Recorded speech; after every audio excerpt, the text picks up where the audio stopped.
কসসু শারিব, মোচ ছোট রাখা। এই হাদিসে 5টা। আরেকটা হাদিসে আছে ইফাউল লুহা, দাড়িকে ছেড়ে দেওয়া, দাড়িকে মাফ করে দিবেন আর মোচকে ছোট করবেন। বুঝতে পারছেন?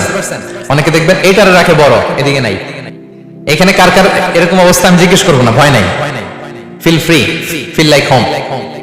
আপনি সানন্দে আলোচনা শুনেন, জাস্ট এই টেক অ্যাওয়ে মেসেজ নিয়ে যাবেন। This message is a take away message for today. সাথে করে নিয়ে যাবেন, নিজেকে রাতের বেলা জিজ্ঞেস করবেন কি করা দরকার। সব নবীরা দাঁড়িয়ে রেখেছেন এবং দৃশ্যমান এই একটা সুন্নাহ নিয়ে কবরে যাওয়া যায়। সাথে করে আর কিছু নিয়ে যেতে পারবেন?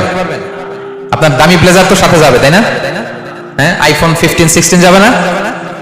ব্যাংক ব্যালেন্স, জুয়েলারি, অর্নামেন্টস, সঞ্চয়পত্র, এফডিআর, হ্যাঁ, বিএমডব্লিউ যাবে না। দৃশ্যমান দেখা যায়, অ্যাপারেন্টলি দেখা যায় দৃশ্যমান একটা সুন্নাহ নিয়ে আপনি কবরে যেতে পারবেন। এটা কি?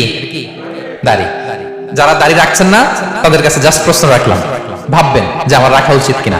আমি জোরাজুরি করি না, কখনো জোরাজুরি করি না, কারণ জোরাজুরি না করে আমি ফল পাইছি বেশি। আলহামদুলিল্লাহ, জাস্ট মানুষের কাছে উপস্থাপন করি, হয়ে যায়, মানুষ গ্রহণ করে। আলহামদুলিল্লাহ, জাস্ট উপস্থাপন করলাম।